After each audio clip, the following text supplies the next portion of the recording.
One of my favorite heuristics is the greedy random start for traveling salesman problem. And what I like about it is that the intuition allows me to use some of these same components in regular life. For example, greedy algorithms are not perfect, but they're nice because they let you make a choice if you have a lot of complexity, like, hey, well, I don't know where to start. Well, let's just start with the best solution you have today. Or simulations, right? With random starts, you're doing simulations and you're minimizing for the best route.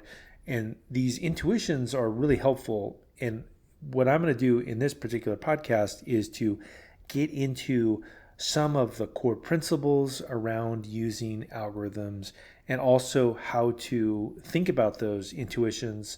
And before we even start, I'll define some of the key terms. So first up here, we have growth rate classification. So this is something you hear about all the time.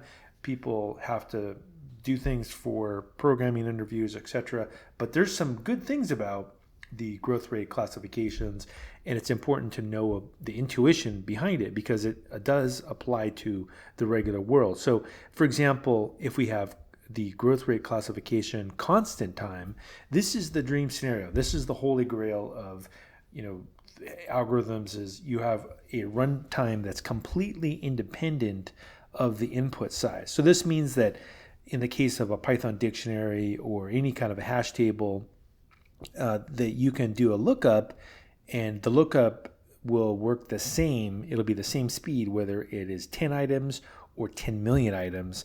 And this is the perfect scenario for computing. For example, does this VIN number exist within 10 million VIN numbers? Oh, okay, great. It does, right? So that's a constant time. Now, the next one is logarithmic time. And the intuition here is that it is very good for minimizing the effects of large data, because what's happening is that each doubling of the input size will add a constant time. And this is a great way to divide the problem space into half repeatedly. So really good for large data sets. So binary search or balanced tree operations. We also have linear time. This is O to the n. This is the runtime is going to grow proportional with the input size. So array traversal, linear search.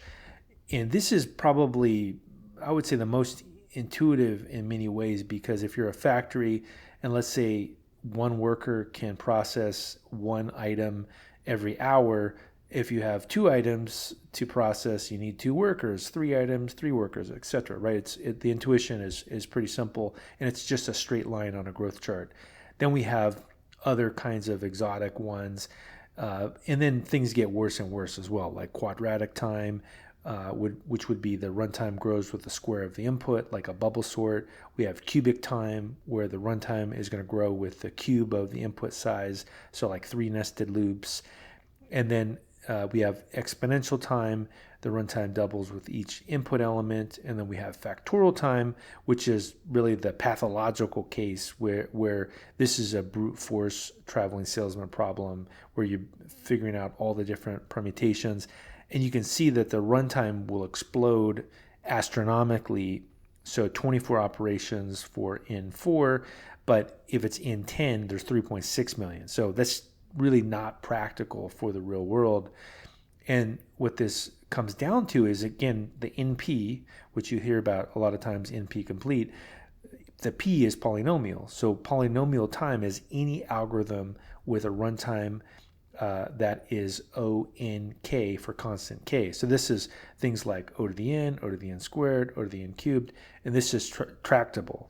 And then we also have sub-polynomial time, and this is the runtime that's better than polynomial. So if we go back to our O to the 1 or O to the n, right, these are similar in terms of, or actually it would be O to the log 2n, right? So it would be below O to the n. And then we have super polynomial time, and this would be things like algorithms that are runtime worse than any polynomial, and these are intractable. These would be exact solutions to NP complete problems. Now, in terms of the terms of complexity, again, we have the polynomial time, which is P, and this is the algorithm where the runtime grows as the polynomial function of input size, right? So n squared, n cubed, etc. And these would be considered efficient or tractable. And most of the regular algorithms you're using, sorting, searching, these run in polynomial time. And then we have the non-deterministic polynomial time. This is where problem solutions can be verified in polynomial time, but they're not necessarily solvable in polynomial time. So is there a route shorter than length L? Could be quickly verified. So it encompasses both the easy and the hard problems. So this is the technical definition, is the problems are solvable by non-deterministic Turing machine in polynomial time. And then we have NP complete. This is the most difficult problem in NP. This is any NP problem can be transformed into NP complete efficiently. And for example, the technical insight is that NP complete problems are equivalent in difficulty. Then we have NP hard, and this is problems that are at least as hard as NP complete problems. And some examples would be finding the shortest traveling salesman, plan tour versus the verifying if a tour is shorter than L. And these are problems where any NP problem can be reduced. Okay, so now that we know all the terms, let's get into the algorithm design terms. A greedy algorithm, which, as I mentioned before, I like the random start greedy algorithm for TSP. It's a local optimal choice at each step. So you're not considering previous decisions, or you have no knowledge of future decisions. It's just a really simple and fast and intuitive, but often suboptimal way for complex problems. So if you're always moving to the nearest unvisited city in traveling salesman problem, but it does have some limitations, like you can't do backtracking.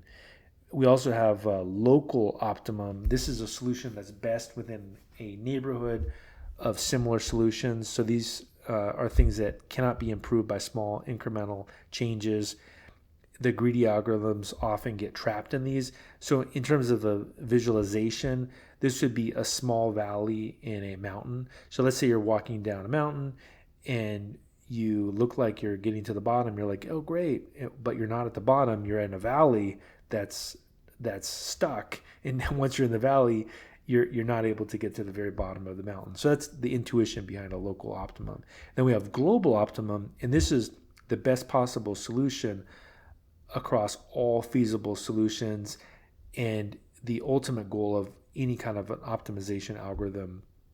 And the formal definition is the absolute minimum or maximum of an objective function over a feasible region. So if we go back to the traveling salesman problem, this would be the global minimum, like the true perfect solution for all traveling salesman problem. But the problem is that we don't, it could take so much time to calculate that we want to get something that's good enough. And this is where we get into these ways of solving the local optima by doing meta heuristics, and we do a bunch of simulations, and then we minimize across all simulations. In terms of the fundamentals here, let's again define some of these components. So in NP complete, this would be, again, the problem where the solutions can be quickly verified. And then if we look at TSP and computational intractability, the formal definition of this and why it's such an interesting problem is that if you have in cities, so like essentially every city in the world, and you have the distances between every city in the world, you want to find the shortest possible route where you visit each city exactly once, and then you go back to where you came from. And so the problem is that the solution space is going to grow factorially. And the problem is that with 10 cities, you have 180,000 plus possible routes. 20 cities, you're at 2.4 times 10 to the 18, so years of computation. And then 50 cities, there's more possibilities than atoms in the observable universe. So it's just not possible to solve that problem. And so what do? Well, in the real world, you have all these nonlinear problems like distant metric violations, you have multidimensional constraints, beyond pure distance, all kinds of interesting problems. So one of the ways to solve this, which is to use this meta heuristic, is to do the greedy random start algorithm. And this again is something that I've had pretty good success with. Is you select some city and you randomly approach that city for the meta heuristics, and then you move to the nearest unvisited city until the tour is complete. So you look at the shortest distance between the next city. So if you have one city is 5 miles and another city is 7, you always go to the shorter one. So in this case, the 5. The time complexity is dominated by nearest neighbor calculation, so O to the n squared, and then the memory is going to be O to the n, so you're tracking visited cities and current path. So the weakness here is that there is sensitivity to starting conditions, and that's the problem with the greedy algorithm. Is if you randomly start in the wrong spot. So for example, you're on the mountain and you randomly start right next to the valley that's right next to where you get stuck, well, then you're not going to get the right solution. And so typically this is going to produce tours that are, let's say, 15 to 25% longer than the optimal solution. But if we start to do simulations via randomness, this is how we can get out of that problem. And so what you do is you have multiple independent greedy searches from different random starting cities. And the way this works in pseudocode is that you have essentially like the cities and the iterations, and then you return back the best tour after you've gone through and minimized across multiple runs. And then each restart is going to get a different solution space, right? Because it's non-deterministic at this point. You're using non-determinism as your friend, because if you have infinite space, each sample that's non-deterministic will randomly pick some other component, and then over a large enough sample set, you should get a pretty good solution. It's not going to be the optimal solution, but the optimal solution is unknowable because there's too many points to calculate. And so that's really the intuition here, is that, in terms of doing this, the performance is pretty good, and you're able to, keep doing these simulations until you figure out one that's good enough, and then you go ahead and you take it. So how does this work in terms of the regular world? I mean, you can think of this for like traffic lights, for example. I mean, one of the ways you can think about this is that you could do local optimal choices. They may be globally suboptimal, but like if you're going through a city and you want to go diagonally, if you get a red light, just turn right and go green. Otherwise, you're going to be stuck for no reason. Likewise, in the real world, you can think about algorithms that are parallel, so you can get trapped in local optima by always choosing the shortest next segment. And then in terms of random restart equivalent, you could test multiple routes from different entry points.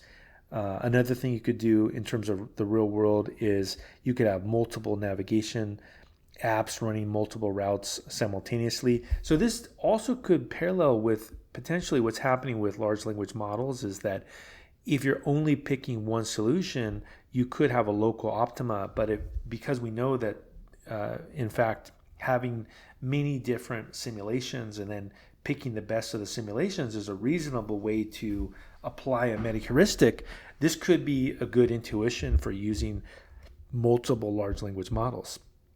Now, in terms of economic decision making, you could also do online marketplace selling. So maybe you could set an optimal price without complete market information, and you could do random starts. You could do same with job search. You could do greedy failure mode, maybe accepting local salary maximum without considering the growth trajectory could be a problem though. So again, there's lots of different ways to think about the greedy algorithms in the real world, as long as you're aware that they're not perfect, but it's an interesting tool to use in terms of figuring out how to solve intractable problems. And so the main, I guess, takeaway here is that as long as you're okay with at first trying the greedy path, right? Like if you have, 2 offers for something you're selling online, one of them is 500 and one of them is 550, well, pick the one that's higher. But if you have time, maybe you would do a simulation where you do another marketplace and you have another set of offers, and then you have a third marketplace and you have another set of offers, and then you minimize or maximize. In the case of buying, you would maximize if you're going to try to find the optimal price. And you can also use that same intuition. So the greedy algorithm is a okay way to think about the real world, as long as you're okay with some of the limitations of getting stuck in a suboptimal point. But if you're also able to take into account simulations, you can also reduce the majority of the problems with the local optima problem of greedy algorithms. So in a nutshell, there's a lot to like about thinking about algorithms and applying them to the real world. And the greedy random start for the traveling salesman problem is a good place to start. We do cover these algorithms on the Pragmatic AI Labs platform. I hope to see you there, and we'll soon have a lot of information in the future about using algorithms to think intuitively.